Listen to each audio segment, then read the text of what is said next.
అనిల్ గారు, వెంకటేష్ గారు, hi. Hi hi sir. Sir, ఏకంగా ప్రొడ్యూసర్ మీద ఐటీ రైట్స్ వచ్చే స్థాయికి ఈ సినిమా కలెక్షన్ రావడం మీద మీ అభిప్రాయం ఏంటి? అయిందా? నిజమా?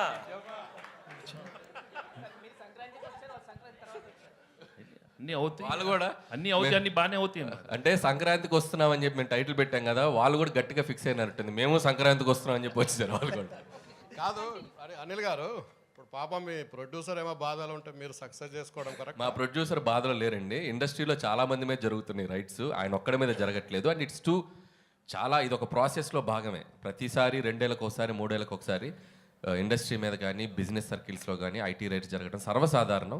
సో అలాంటి ఒక ప్రాసెస్లో జరిగే భాగం. ఇంకా వాళ్ళు మమ్మల్ని, మేము వాళ్ళకి కాంటాక్ట్ అవ్వలేకపోతున్నాం.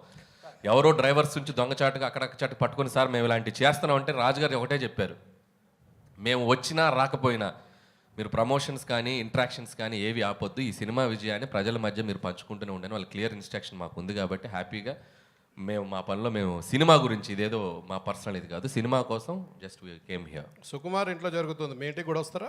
సుకుమార్ ఇంటి పక్కకి నేను ఇంకా షిఫ్ట్ అవ్వాలా, త్వరలో షిఫ్ట్ అవుతున్నాను ఫిబ్రవరికి. కాబట్టి మా ఇంటి పక్కకి లేను కాబట్టి ఇంకా రాలేదు. ఇప్పుడు మీరు అడిగారు కాబట్టి ఖచ్చితంగా వాళ్ళు వచ్చే అవకాశం ఉంది.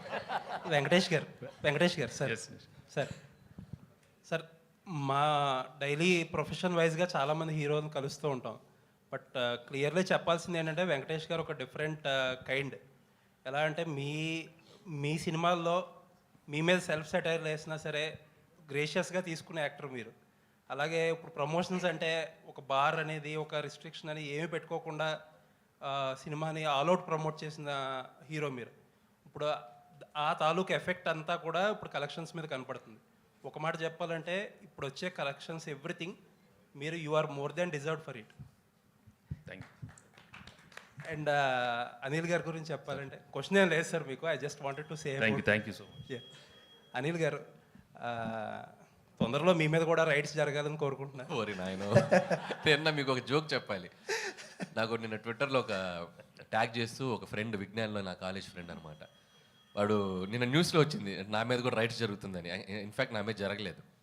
సో వాడు ఏం చెప్పాడంటే ట్విట్టర్లో, ఎంత ఎదిగిపోయావురా, మాతో ఉంటూ మా పక్కనే చదువుకుంటూ ఐటీ రైట్స్ జరిగే స్థాయికి ఎదిగిపోయావా అన్నాడు. అదే అలా ఆ ఐటీ రైట్స్ స్థాయికి ఎదగాలని మీరు కోరుకుంటున్నాం. వద్దులేండి, అది ఆ టెన్షన్ నాకెందుకు, నన్ను ఇలా ప్రశాంతంగా ఉండనివ్వండి. వెంకటేష్ గారు, అండ్ ఇంకొక విషయం చెప్పాలి మీతో. మనం ఇంటర్వ్యూ చేసినప్పుడు లాస్ట్ టైం నేను ఒక మాట అన్నా, ఒక డిఫరెంట్ టైప్ ఆఫ్ మీకు ఒక సెపరేట్ సెక్షన్ ఆఫ్ ఆడియన్స్ ఉన్నారు. ఆ సెక్షన్లో మీకు కాంపిటీషనే లేదని చెప్పి ఒక మాట అంటే దానికి చాలామంది చాలా అర్థాలు తీశారు. But I mean it. ఆ సెక్షన్లో మీకు ఆడియన్స్ ఉండబట్టే ఆ సెక్షన్ ఆడియన్స్ మీ సినిమాలకే కదిలి సినిమాకి వచ్చి ఇంత పెద్ద హిట్ చేశారు. కరెక్ట్, మీరు మీ స్టేట్మెంట్ మీరు ప్రూవ్ చేసేసారు. చాలామంది చాలా రాంగ్గా చేశారు. This is what I meant. Correct అండి. అంటే మీరు ఈ సినిమాకి ఒక ఎంటర్టైన్మెంట్ బ్యాక్డ్రాప్లో చేసిన సినిమా, కామెడీ ప్రధానంగా సాగిన సినిమా. సో దీనికి మీ ఇందాక మూర్తి గారు అన్నట్టు ఒక టాప్ 3 టాప్ 4 రెవెన్యూస్ వస్తున్నాయి అంటే ఎస్, ఈ జోనర్కి, ఒక వినోద ప్రధానమైన సినిమాలకి audience are always ready to come and watch. ఇది ఇప్పుడే కాదు, నేను చాలా ఇంట్రెస్ట్లో కూడా చెప్పాను.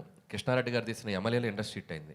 అహనాపల్లి అంట, సురేష్ ప్రొడక్షన్స్ వచ్చిన అహనాపల్లి అంటే ఈజ్ ఈక్వల్ టు ఆ రోజు చాలా పెద్ద పెద్ద సినిమాలకు తగ్గ రెవెన్యూస్ చేసింది. సో కామెడీ ప్రధానంగా సాగిన సినిమా మనం కరెక్ట్గా డీల్ చేయగలిగితే దాని రెవెన్యూస్ ఎప్పుడు అన్ని సెక్టర్ ఆఫ్ ఆడియన్స్ వచ్చి దానికి పెద్ద విజయాన్ని ఇస్తారు.